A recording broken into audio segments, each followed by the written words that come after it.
back at it. Beautiful. Oh, Jesus, dude, that was a nice little bathroom break. Needed that, yeah, for sure. Yeah. When you're doing a little Friday night, having a whiskey, you know, it affects the bladder a little bit. You gotta go more than maybe you normally do. It's okay. Yeah, had to get a nice little water refill. Yeah. Whiskey and water. Life is good though, man. Dude, life is wonderful. So we were about to get into a little bit more of the fasting nitty gritty, right? Yeah, we're only an hour in, and I don't think we've actually broken down fasting cycle. Because fasting at the core, like I had said earlier, if you're gonna do one thing, start with doing this, right? Because this has more than just weight loss benefits. It's cognitive benefits, health benefits, disease benefits. Everything. Like it just do it, right? just do it. But stop fucking eating, start fucking fasting. So fasting. So I started, I've been doing it for about 2 years.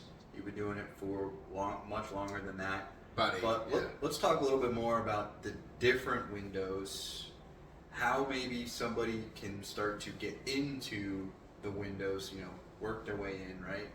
And ultimately how people keep this as a lifestyle.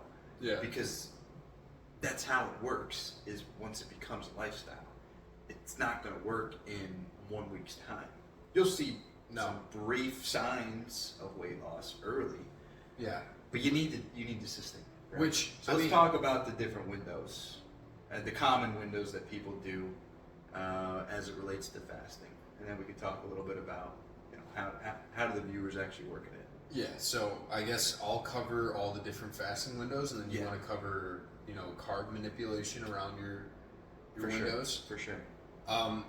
So, like I was saying earlier, some of the things I've done in the past, probably not the best advice to take. You know, I've done 3-day fast for a month. So, you remember that last year, August, I did an entire month where I had one meal every 3 days. Yeah. And I lost 60 pounds in a month. That's probably not beneficial for most people to hear, because that's like straight psycho mode. Yeah. You know, one meal a day. That's extreme. It's very extreme, and that people don't probably need to do for fasting. And to be honest, other than David Goggins, I don't think there's many people on the planet that could stomach the level of discipline to just stay away from food, because food is an addiction. It is. So if you're going from eating all the time to, hey, I'm only going to eat once every 3 days, it's not sustainable and it's not a lifestyle. You can't keep that up long term, but in the short term it does work. So let's talk about how to kind of get into a regular fasting diet. Yes. The first thing I'd say is you got to start with a 12 on, 12 off, which I think is the easiest for most people, because the truth of the matter is, if you don't eat, you know, let's say 2 hours before bed, you stop eating, and then you sleep for 8 hours. All right, well, you're already 10 hours. You're already 10 hours fasted. So if you were to stop eating at, let's say, 10 o'clock, and you wake up at 8 o'clock in the morning for that 10 hours fasted, you know, your first meal can be at 10 o'clock. That's not really difficult to do. And that would then be the 12 on, 12 off. That would be the 12 on, 12 off. And so and just so that we can fully conceptualize how fucking easy that is to do. That's eating till 10 o'clock at night. Yeah, and then you start again at 10 in the morning. I don't know about you, but that's so easy it's not even funny. Brian, you don't got to tell me that's fucking easy, bro. See, because... Yeah, so that's where you can probably start. If you're addicted to food, a realistic starting point. Yes. 12 on, 12 off. You can eat late to the evening, which is what a lot of people do. They have their ice cream snack or whatever. Yep. Pretzels, chips, whatever. Most people wake up for work at 6, 7 in the morning, have breakfast. Yep. Right away. So they're not at 12. But you know, also with that, move that back. Yeah. Or stop that late night snack a little bit earlier. That's actually what I started to do. So probably the easiest one that I tell everyone to do is the 16-8. Yeah. And so if you get home from work, let's say you're working a 9 to 5, and then assuming here that you go to the gym, whatever it may be, you might get home around 6 o'clock, 6:30. You can eat your meal that time, and you're probably done eating by 8 o'clock. If you stop eating by 8 o'clock to get to midnight, it's 4 hours. Yep. You know, and then it's another 12 hours to get to lunch. Yep. So you just skip breakfast entirely, and you just eat your lunch. Go to your normal lunch break, 12 o'clock. And that's 16 hours of fasted and 8 hours of eating. And then you get to eat until the 8 o'clock again, which is a crazy amount of time to actually eat if you think about it. Oh, yeah. That's a lot of fucking time. So that you from can do 12 damage. p.m. to 8 p.m. is your eating window. Yeah, and You so need to make sure, though, that you, after that window, do not consume any calories, right? 0 calories, which is, you know, it's And it's just to difficult. clarify for the viewers, what are they supposed to do in the fasted 16 window? What can they have to help make it through? Obviously, you want to stay hydrated and have water. Black We talked coffee, about black coffee. tea. I prefer green tea. It's got what are those little things that they call in the green tea? I personally don't drink too much green tea because it's rough on my stomach if I drink too much. Black coffee doesn't bother me, but the green tea is really good. It's supposed to help with thermogenesis, which is speeding up the energetic burn of calories within your body. So everything is boiled down to energy, and then you burn it throughout the day. So thermogenesis I make myself increases. a cup of coffee, Yeah. and 16/8 I do every day, right? Yeah. And then I work in a couple different intervals throughout the month. But for me, I do 16/8 every day minimum. And yeah, it's very easy because you just basically time restrict your eating. And when you're not eating in your window, you have water, which you will come to actually really enjoy cold water, right? Yeah. And black coffee, which if you get good coffee, Is you will enjoy the coffee. amazing. It's when we're drinking this shit coffee that we feel the need to add different sweeteners and things to it that then make you in a not fasted state. Yeah, so I want to ask you about the shit coffee because I know from my last job they had Dunkin' and they had Starbucks. If I was fasting, I could not drink Starbucks. Starbucks would absolutely destroy my stomach. The K-Cups. It was too acidic. Yeah, K-Cups are, in my opinion, horrible. Yeah, they're garbage. I prefer sludge coffee, to be completely honest. The blacker the better, and if it's a little thick. Yeah, now quickly on coffee, because I do think coffee is very important to being able to mentally stay in that fasted state because it helps curb your appetite and you're drinking something, you're putting something in your body that isn't food and isn't calories. And it's other than water. 'Cause And water, it's other than water. it can get boring. So I focus on coffee because I do think it kind of helps curb that temptation and it distracts you a little bit to get you over that last little bit of the window of the window that you need to get to, right? Because it's probably that last 4 hours or so that people fail, right? Absolutely, yeah. So coffee, what I do for coffee is I get whole bean coffee in bags. And then you grind it, And then right? I grind it the night before, or you can do the morning before, and then you use those individually grounded beans that you did for your cup or cups in the morning. It creates about as fresh of coffee as you can have. Now, obviously, your bean selection matters too, but automatically just moving from ground to bean, Yeah. you'll taste the difference immediately. I've always been a bean guy. Yeah, but a lot of people just buy the bag ground. Well, so it's been pre-ground for what, months? Yeah, it's... You're not going to get the same effect, the same flavor. Coffee, if the coffee is kept in the bean state up until the night or morning before you consume it, I mean, it's not, that's common sense. It's going to be fresher. It's going to taste better. You know what's fucked is you just ruined my tomorrow morning because now I'm going to look into the efficacy of fucking grinding beans. And if they lose any of their potency, I wonder if the caffeine value decreases over time. I have no idea. I don't know what it does to the caffeine. That would be super interesting to know, though. But yeah. I absolutely would vouch for a flavor disparity. Oh, fuck yes. Absolutely. Because, I mean... That pre-ground shit's garbage. Whereas the fresh bean coffee, I think you brought it on the Tennessee trip, right? Yeah. And you brought it to... Did you bring some to Moab with us? You broke my grinder. Thank you for that. But... Bro, that grinder was a piece.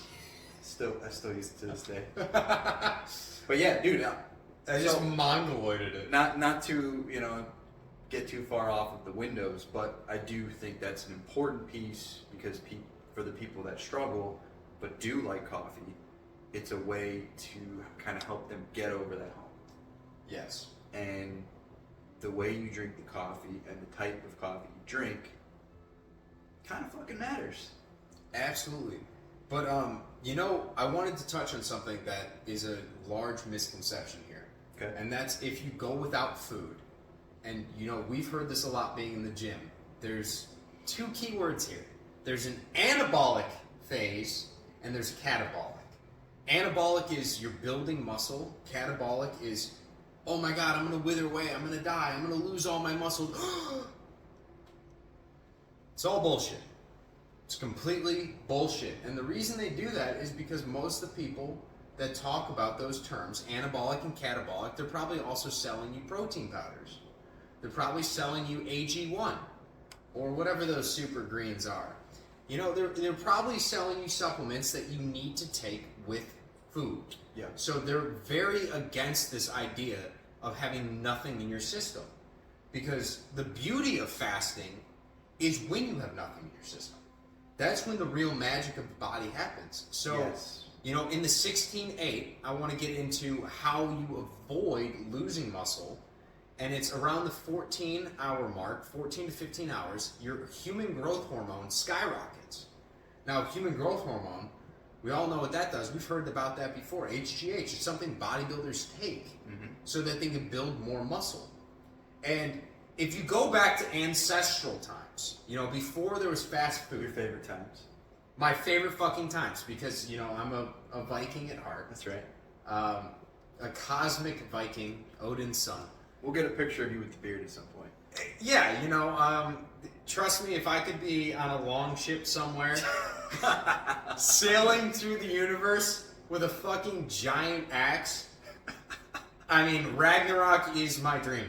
But just imagine you on the front of a long ship, bro. Yeah, dude, I'm the type of guy that, there's a scene from... Well, we know what you're being for Halloween. No, actually, I think this year, oh God, Jack Sparrow? Yeah. I was thinking that or Guy Fawkes, because I got the little goatee thing and the mustache. I got to sell off track. Sorry. Oh, Jesus. Yeah, we were talking about... 16-8. 16-8, human growth hormone. And I think with the most important... and ancestral eating.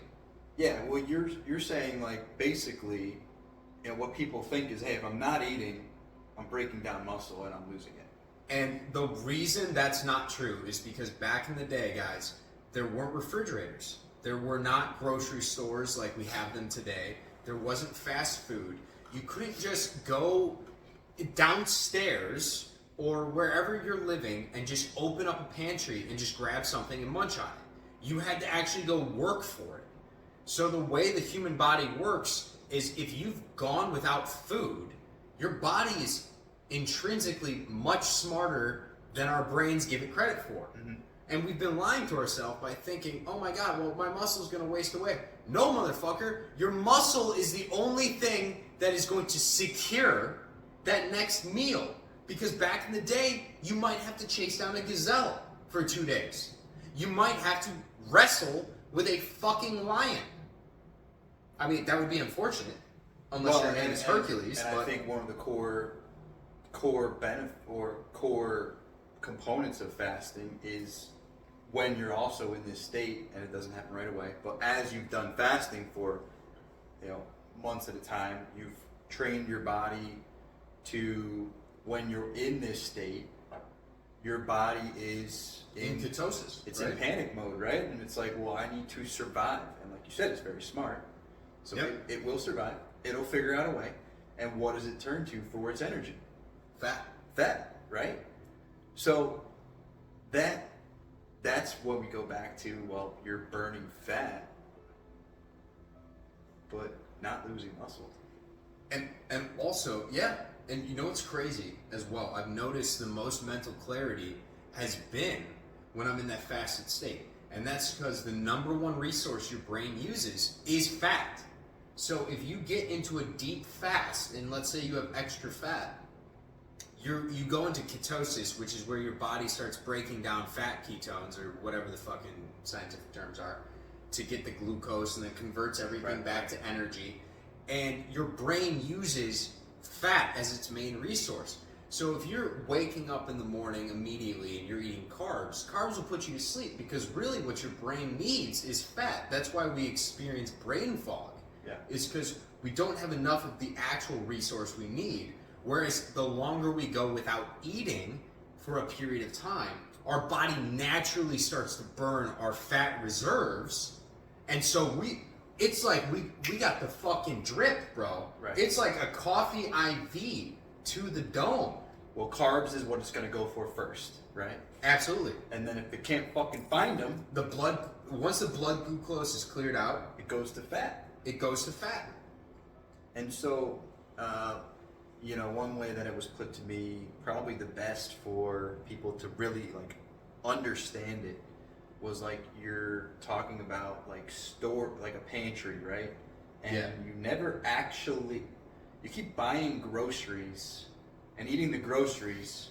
You never actually go into the pantry and then refurbish the pantry. It's almost like a cleanse, right? Like you're giving your body the chance to, kind of cleanse itself and refresh, versus just piling on, and then it never actually gets to the reserves, or the stuff that's kind of lingering in the background, because it's always just eating the surface, what you keep feeding it, right? Yeah.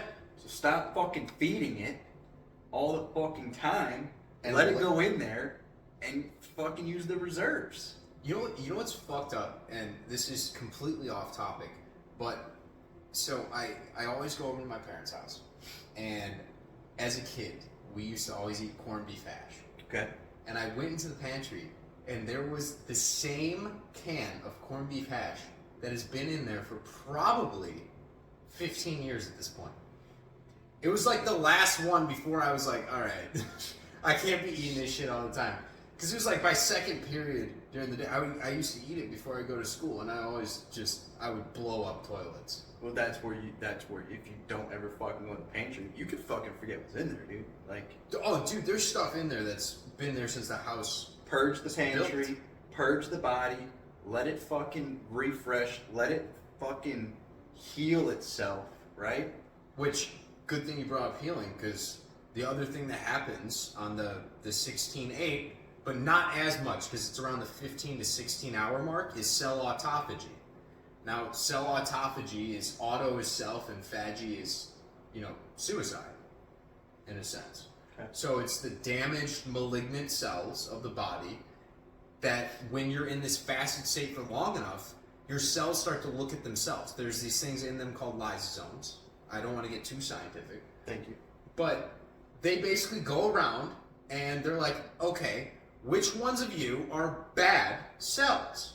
And I like to always think of the Japanese, because the Japanese are the fucking tits, okay? And throwing it back to the... Shout out Sushi. Episode 1, baby. Shout out Rice Patties. Let's fucking go. Shout out Rice Patties. No, so I always imagine there's like the king of the cell going around, and there's also the king rat story, which we can get into after, just for funsies. But it goes around, it finds all the bad parts of the cell, the ones that are misbehaving, they're deformed, they're damaged, and they kill themselves. These cells that are damaged kill themselves, and the body breaks them down and uses them as another resource for energy. Because everything in your body is energy. I mean, we're just giant supercomputers in the first place. I don't want to go crazy on reality on this one, but... Yeah. No, I totally get what you're saying, though. Basically, We can, cure disease and heal our bodies by fasting. no, for sure.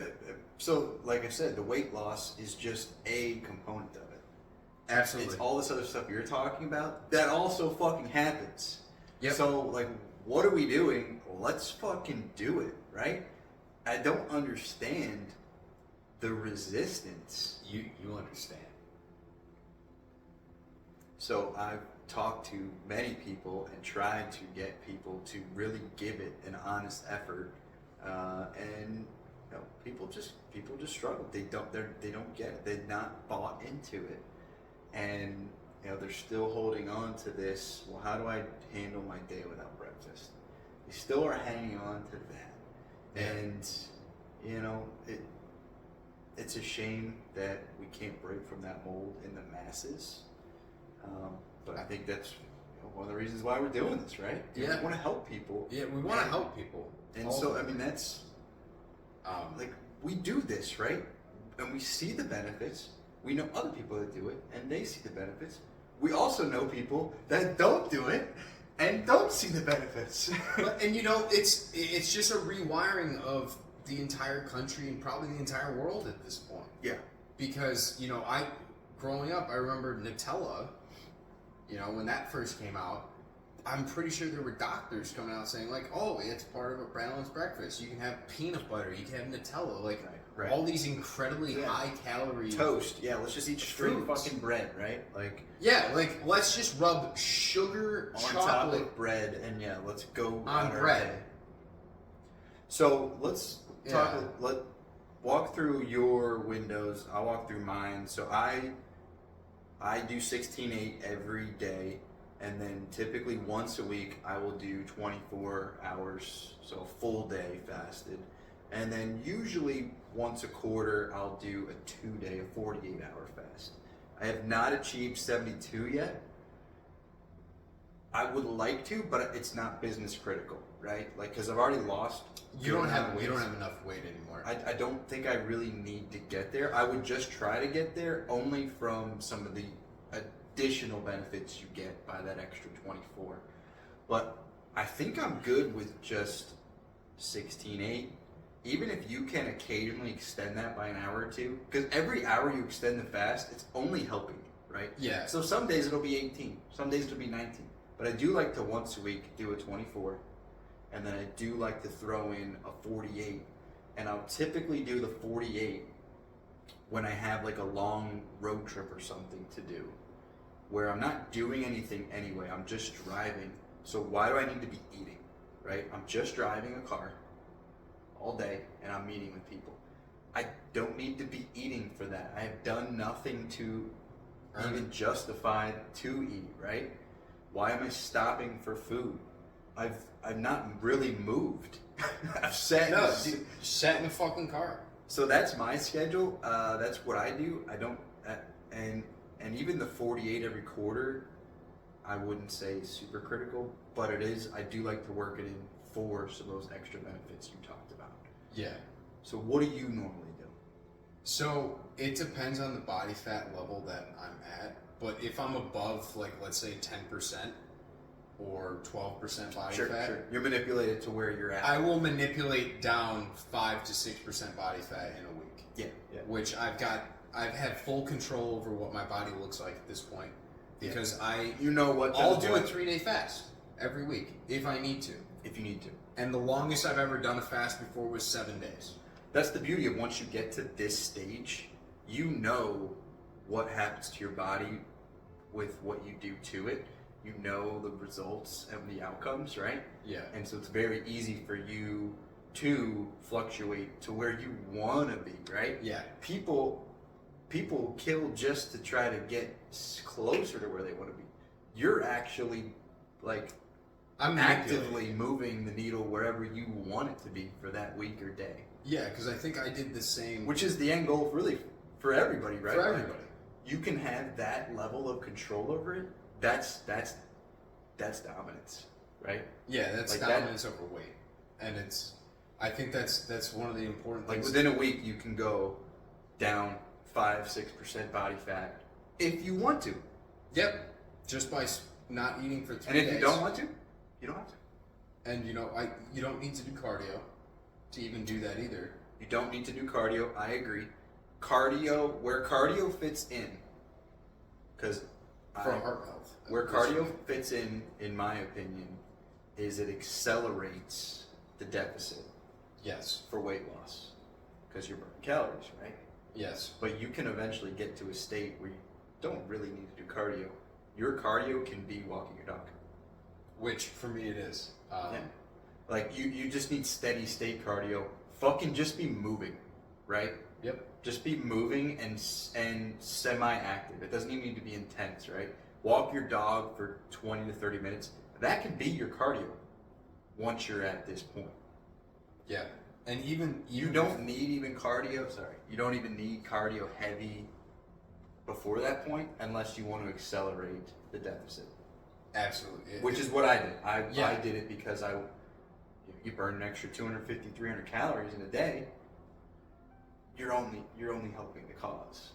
And like to put in perspective too, like when I said earlier, the 7 months where I lost the 90 pounds, I was doing cardio then, and it's because I had so much excess fat Exactly. that it's like I could burn it. Whereas now, I do feel it. Like if you get to a lower body fat, you really start feeling it like in your joints, your tendons, because you don't have all that extra fat storage. It can be a little rough on your joints and your tendons. You can get really sore. And I like to work out, so there's no point to me going 3 days and doing workouts every single day, because I notice by the third day I'm essentially fucking useless as a human being. But on those 3 days that when I do it, the third day is just yoga. I don't fucking lift weights. I think people kind of get a little bit of misconception of like, well, what do I need to do with my cardio or my movements? Like, it doesn't need to be intense. You just need to fucking move. You just need to fucking move. Just do something, because after dinner, walk. After dinner, walk your dog. Whatever. You find a fucking way. Most people, if you have kids, take them for a walk. Go outside and play with them. Whatever. You know what I mean? Like, there's so many easy ways to get steps. Yeah. And most people don't get that many steps. I wasn't getting enough steps until I started tracking. Like, holy shit, you get like 3,000-4,000 steps a day. That's nothing. Yeah. Now you got to change that, and you can double that just by walking your dog. Absolutely, and that's Which is obviously good for your dog too. Yeah, that's my main form of cardio. It's great for him. Cuts his nails down so he doesn't scratch me up too bad. That's right. So 16-8 is probably the easiest for people to get into it, right? Ease your way into it. I'd say start with the 12-12. Work your way to 16-8. 16-8's, in my opinion, the easiest to sustain long term. It'll become a habit. It'll become ingrained in your lifestyle. You may at times have to resist the donuts at the office. You may at times have to manipulate your schedule a little bit to have dinner earlier or something. But it's an easy manipulation. Yeah. We're talking a couple hours at the beginning or the end of the day. It's very easy to manipulate and still hit your 16, right? And there's still 2 more after that, which is crazy. So we're gonna get into the what is called the Roman diet, which is the 24, where you're fasted for 20 hours and you get to eat for 4. Back in the day, like ancient times, Punic Wars, whatever it is, you could be in fucking battle for 20 hours straight. You could be in battle for days straight and not be eating. But typically back then, you wake up, you start a forced march, you're marching all goddamn day, there's no time to start, you got the Carthaginians on your tail, you're gonna get fucked by Hannibal. And that man, you ever been fucked by an elephant before? I have not. Okay. Do I look like I have been? No, but Right, I guarantee there's some Democrats out there that experienced Reagan and was like, I got fucked by an elephant. If somebody's been fucked by an elephant, honestly, let me know, because like that's crazy. That's crazy work. Like, that's a story where, like, honestly, I'd suffer through hearing it, because why not? that's like a once in a lifetime.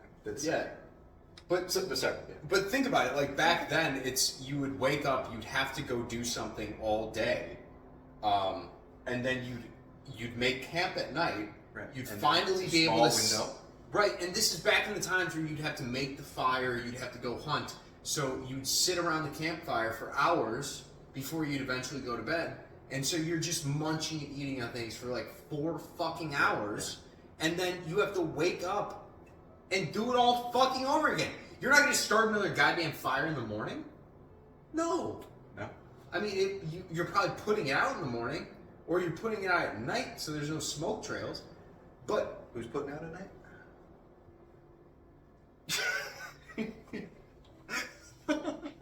Elephants? I was about this close to saying baddies.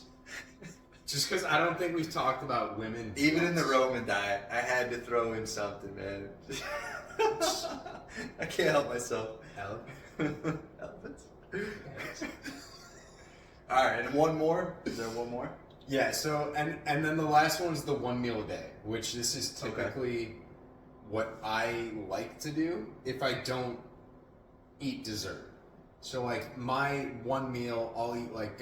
and this meal can be as big as it wants. As big as you fucking want. You can eat whatever you want, and that's why I like it, because I'm a big eater at heart. So I'll eat, like, a whole pizza, or I'll eat multiple burritos, you know, big old burritos. Yeah. Chorizo and egg burritos are my absolute fucking favorite. If you have one meal where all of your calorie intake is occurring, Yep. it's damn near impossible to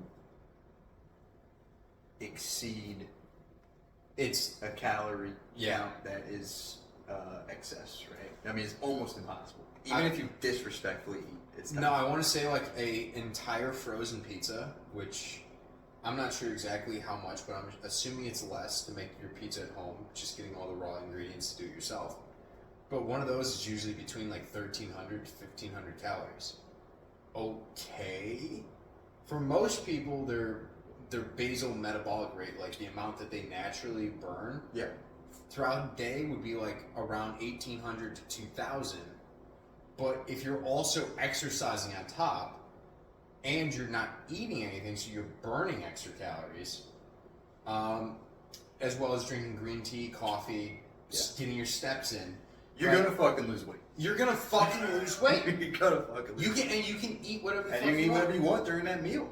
And that's why I like the thing, because when I This- say this is easy for you to pitch to somebody like your brother, because it's like, dude, hey, I eat once a day, and it's whatever you want to eat. It can be pizza, it can be burritos, it can be whatever. You'll lose weight. That's- I promise. that's and a- you can still get burritos and pizza, baby. That's Come the issue, on. though, because my brother is very. I hope he doesn't watch this, but he's kind of a pussy.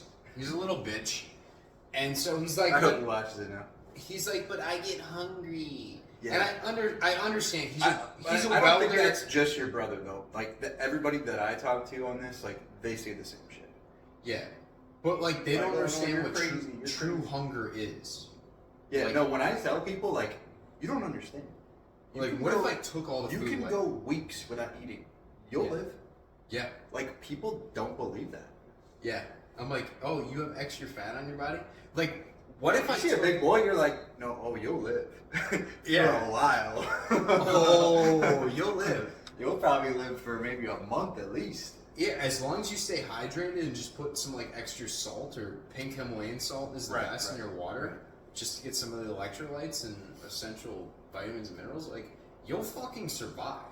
But I think so when we think of fasting, and then when we think of when we actually eat, when we decide to eat, right?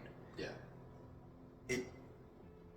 When you start to place value on the food, and when you start to place, like, I did something for this, or I deserve this, right? Kind of like you were talking about, like, they went down and hunted and got it, right? Mhm. Or they went out and earned their food. Like, I feel like that mind shift alone starts to help. I think you build, like, this is just, you know, my take on it, but the more you respect the food that you eat, Yeah. the healthier it actually is for you. Because I think the disrespect of food is what leads to the disrespect of your body. And the taking for granted the food, right? Absolutely. Like, yeah. you should treat that as like, oh, I get to eat this food, right? Like, we are so ungrateful as a society for food. Yeah, it would be amazing if we could just like turn the lights off for a couple days and just see what happens. It adds an extra appreciation for when you do eat, because you're like, hey, I haven't eaten in X amount of hours, and then it adds that extra appreciation for like, I get to eat my meal now. Yeah, This is my time, right? And then it makes the food taste better. You feel like you actually accomplished something, and then you get to reward yourself with a meal. When you don't treat it that way, you just treat it as another activity. Mm-hmm. You've now devalued it, and that's what we largely have done. We've absolutely devalued it, which I think is a big component to this, honestly. That's shameless plug, but that's what my guide's about. Slay the lion. Earning your food. Earning your food. And it's the mindset around it. Like, genuinely speaking, you have to earn it. I'm glad I brought it up then, because, I mean, this is the kind of stuff that we talk about when we talk about helping people, right? Like, yeah. It's not only... this stuff's gonna work. It is. Like, that's what's so wild about this, like...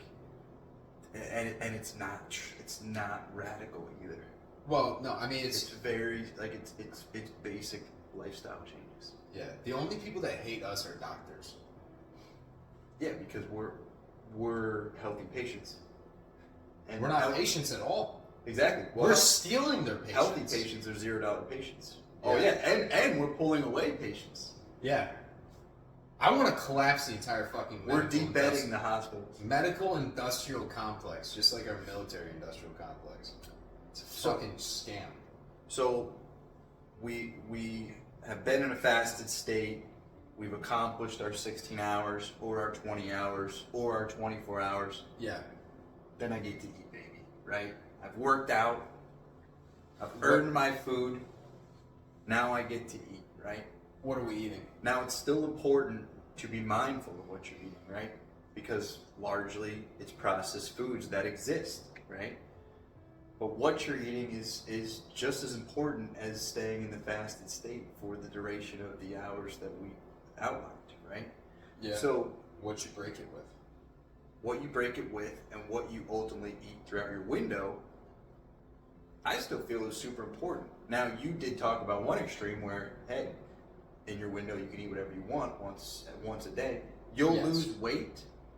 General health will still potentially be not where you overall want it. Yes. You'll still lose weight though and reap benefits. Yeah. So let me make a point. Just retelling you guys real quick. The reason I'm doing that is because I'm trying to get my brother on this, because his diet. He has 2 kids. You know, he's got a wife. He's got to play by some of these rules. You know, he can't put everyone on this. So he still likes his junk food, his snacks. So I have to figure out a way that, hey, I can literally manipulate your weight to whatever body fat you want, and you can still eat fucking pizza, ramen, ice cream, pretzels, bullshit. And I think that's an easy option for the viewers as well. If they're like, hey, I want to get into it, but I still have these urges. It's a middle ground, right? Yeah.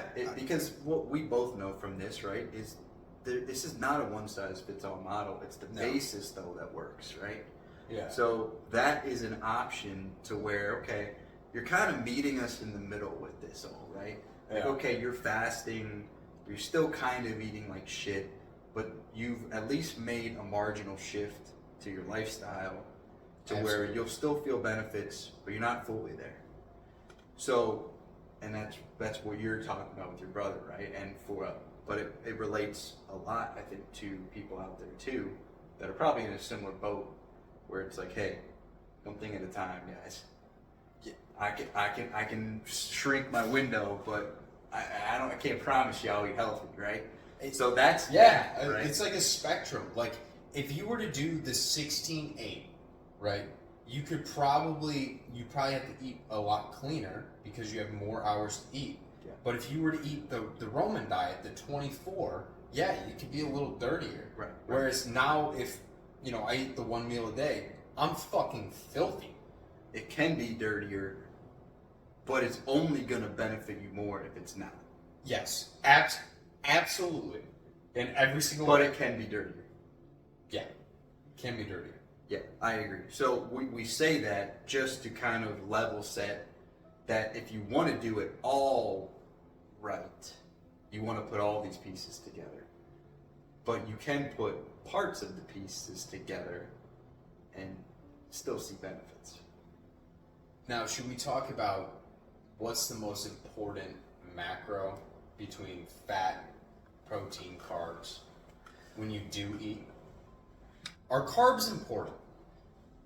Yeah, so when we talk about what we're eating during this window, a common misconception that people buy into is that they need to eat a lot of carbs, right? And when you think about overall the foods that people buy and what is out there in the offerings, right? They're all low. It's all carbs. It's all carbs. Everything's breaded. Every nowadays. snack food is carbs. Yeah. Right? Every really option outside of like your meat on the plate is carbs, and so it's a part of every meal. You go out to a restaurant. What's in every meal? A protein meat, and then a carb, right? A potato, or French fries, right? Or mac and cheese. It's always a carb on the side, and you don't actually fucking need them. No. So, but what do you replace it with? I guess that's my question, because are we essentially asking the viewer if we were to dictate a perfect lifestyle, right? I know what I would want to eat. Yeah. Like if I could eat steak and eggs every single day, I'd probably eat steak and eggs every day. I'm in. And that's just fats and protein. Yeah, so it's almost like a complete, like, there's always this to lose fat, you can't eat that, right? No, you want healthy fat. Yeah. You need healthy fat. You need that up here. Fat is so good for brain function, it's insane, right? Yeah. And so if you're gonna do one thing in your diet, from my perspective, it's to level set your protein level set your fat level, and only change your carbs. Now, how much you change that per day, use your discretion. Absolutely. Right? Yeah. And that's where you can get kind of fun with it too, to where you've not changed these two, so it's super easy to manage. But maybe you do have a day where you're like, yeah, I'm just going to do whatever I want today. Mm-hmm. Well, then that's your day where who knows how many carbs you had. Maybe you loaded up, right? You shocked your body, you surprised it, right? Kind of refuels itself, right? You don't need to do that, but if you're finding yourself struggling with like the itch of having a cheat meal or something, that's an easy way to do it, right? It's great for resetting your ghrelin levels. And I feel like there's an element of like surprising your body, right? Like your body becomes very autonomous and in a routine. Like it never gets surprised. It never gets comfortable with being uncomfortable. And it's kind of like lifting, like shattering through plateaus. Exactly. Sometimes you need to shift to a different exercise. Like I remember when I actually used to, you need to shift. Exactly. You need to shock your body. Keep it guessing. Yeah. Right. Do a different motion, different ocean. For sure. Do something different. So for me, once you get with your food selection, the base down of what you can pretty much eat every day and really enjoy every day, then that's kind of your base, right? And you're probably 75% there then for like your macro goals, right? Yeah. With really not having to try that hard. No. So really for me, and I think sometimes for you, like chicken thighs for me are You know, there's a little bit extra fat, but that means that you can't fuck them up when you're cooking them, right? Throw those puppies on the grill. You can throw dry rub. You can throw buffalo sauce. You can do so much. You throw them on the grill. Yeah. It's almost impossible to fuck them up from a overcooked standpoint or undercooked. Just don't be an idiot, right? You'll get a nice char, and then you have delicious, juicy chicken that is very low in fat. You'll get a little bit extra because it's the thighs, but not much. It's not gonna move the needle, which is what we care about here. And you're getting delicious protein that's very easy to eat. And if you need a little bit of carbs, there's a little tip that actually I got from an ex-girlfriend. She would smash God up. bless her. Yeah, she would get either the pretzel goldfish, okay, or just regular goldfish, and smash them up. Yeah, and you can do this with panko as well. And then you just get an egg, and you throw it in the breading first, and you throw it in the egg, and throw it back in the breading, and you just throw these in. So you get a little bit of carbs with the meal. And then I put. But it's not going to move the needle in that lane of your carb lane that much. Maybe with 10. Yeah, but it's 15. Like everyone's so fat phobic, but not like the actual fat phobic we should be, which is like scared of people being fat, but we're scared of like eating fat, but we're okay. No, give me the fat. Yeah, give me the fat so I don't have to be fat. Yeah, keep the fucking carbs away from me. Because when you trained your body to be fasted, it uses the fat you've eaten for its energy. You're almost entirely in ketosis, even when you're... It's so simple once you actually execute it. Yep. And you're living it. But it is tricky for people to get going, and I totally understand that. So I'm trying to be mindful of that. But chicken breast for me, it's straight protein. You can add a little bit of a couple extra things and maybe add a marginal amount of another macro, but I mean, it's so easy, man. And ground beef. Most delicious of all the chicken. Switch from 80-20 to 90-10 or 95-5. It tastes the fucking same after a week of doing it. There's no fucking difference. And you shave your fat by how much? But you still get that good red meat fat. Right? Yeah. Because it's not fat free, but it's not. The ratio is so much better, right? Oh, yeah. So you're still getting good fat. See, zero carbs. I prefer the more fatty. And you can do that. That's fine.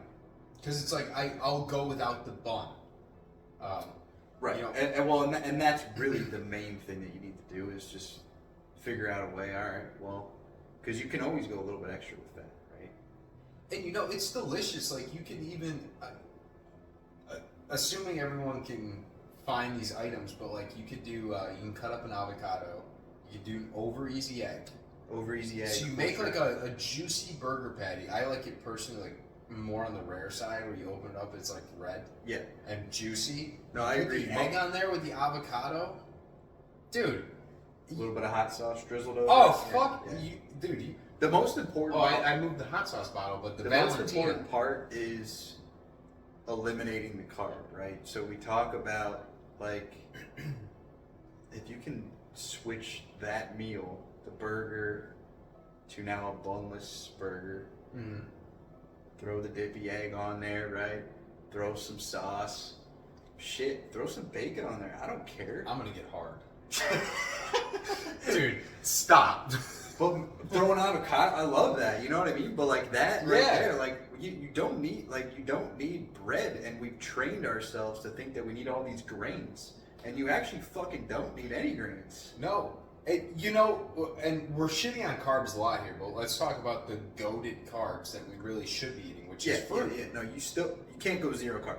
You can't go zero carb. I'd say fruit, like it hits so many vitamins for you.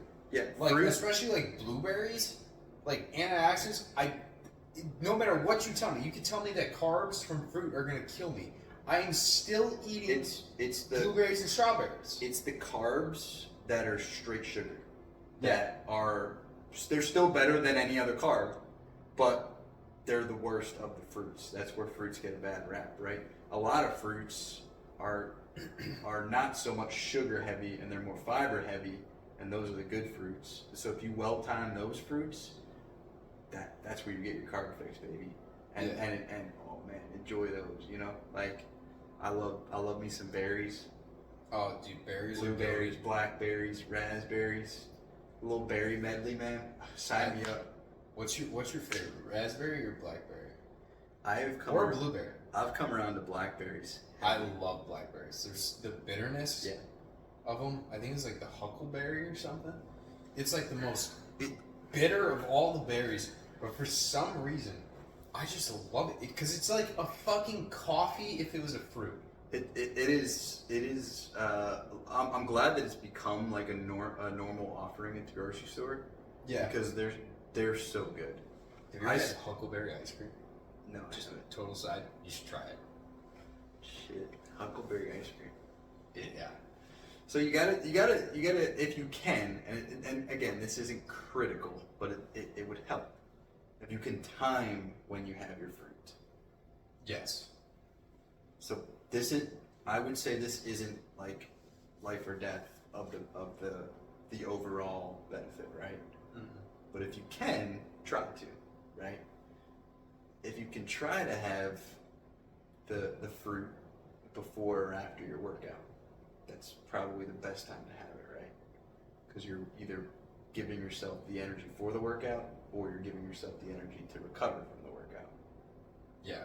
Now, personally, I will say I prefer always working out fasted.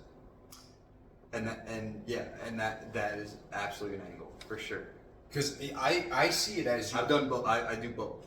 You have unlimited energy if you train fasted. So you could stay in the gym for 4 hours. You're not going to feel gassed. Okay? If you're fasted. Because you have the unlimited fat source if you're already in ketosis. It's a little rough if you're fasted, if it's like early on in the fast and you haven't fallen into the ketosis stage yet, where you're burning the fat. However, you're much stronger. If you carb load or eat fruits right before a workout, your pump is going to be filthy. And that's the blood glucose. Yeah. So I agree with you on both accounts. And on the second part, that's why beforehand is beneficial, because it gives you that extra blood flow, right? It gives you that carb fucking overdrive, right? Which helps fuel the workout, right? But you can still get a great workout in a fasted state. Yeah. But afterwards is a great time too, because it's the most quickly absorbed, right? Replenishment. So if you can time it to be one or the other, then that's the best plan, right? Yeah.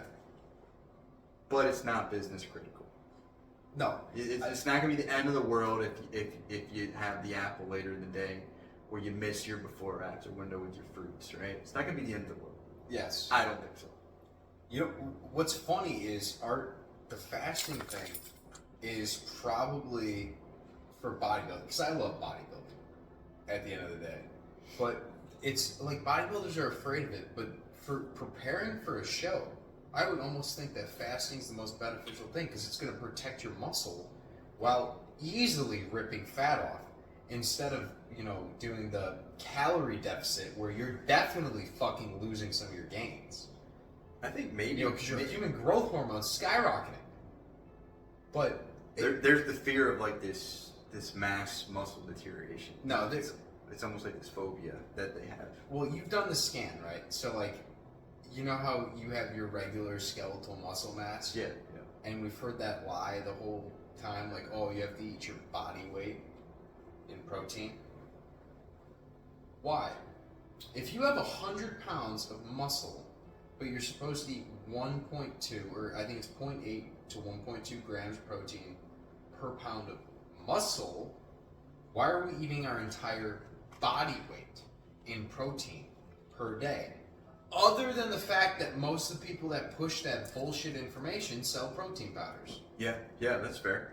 My only argument to that would be you need to get your calories from somewhere, and so they all add up from the three, right? Protein, carbs, and fat. Yeah. And so if you're gonna add them up to say, 2,000, 2,500 calorie a day diet, whatever your number is. You want those from somewhere. Where do they come from? Well, you run out of places, right? So that's why people fill it with protein. I mean, Because it's the smartest place to fill it. It is the smartest place to fill it. But you don't necessarily need to fill it there. But then you shouldn't fill it somewhere else. You should just bring down your overall calorie daily count, right? Yeah. Like if you're gonna eat less protein, you shouldn't then add it into one of the other two. Yeah, like it wouldn't make sense to add more carbs. But if you're that like, low, if you're gonna go over on anything and you're a bodybuilder, protein obviously. right, which is why I think that they do that because Yeah. if you're gonna go heavy in one of the three, you want it to be in that one for sure. You're kind of like hedging the risk, right? Yeah. But yeah, if you're at lower protein levels, you shouldn't be necessarily adding heavy to the other two. That'll be a better. You want it to be proportionate, right? Yeah. But overall, I think food selection is tricky for people, and I'm sure we can do way more on food selection at some point, like actually walking through what we get, what we do with it, how we make delicious food. Because honestly, I'm at the point where, and I know you are too, like the food that we make at home, the cravings for anything else is gone because it's like, dude, what I'm making at home is better than anything I can fucking buy. Yeah, and It tastes way better.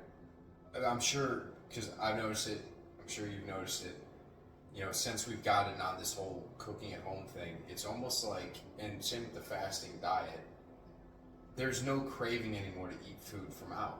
Yes. And I don't know if I can vouch for that. the 100%. sugar, the sodium, the MSG, the other, enriched flour, whatever they're putting in this food, there's something else that's addictive in there other than the cocaine that they still put in Diet Coke and regular Coke. It's got to be cocaine in the McDonald's Diet Coke. It has to be. Yeah. But that's a good point, though. There's something in this food that makes you crave it more. Your body crave it naturally more, Which is and insanity. it takes a while. Because when I was eating fast food multiple times a week, I always had that craving. You don't really notice it until you're like, oh yeah, I'll just grab fast food, right? And so the craving goes away once it's purged from your body, but that takes a while to purge from your body. So I don't know what the fuck they put in this food, bro. I really don't. That thing is gonna die. Is it gonna die? Yeah, try it. That's fucking insane.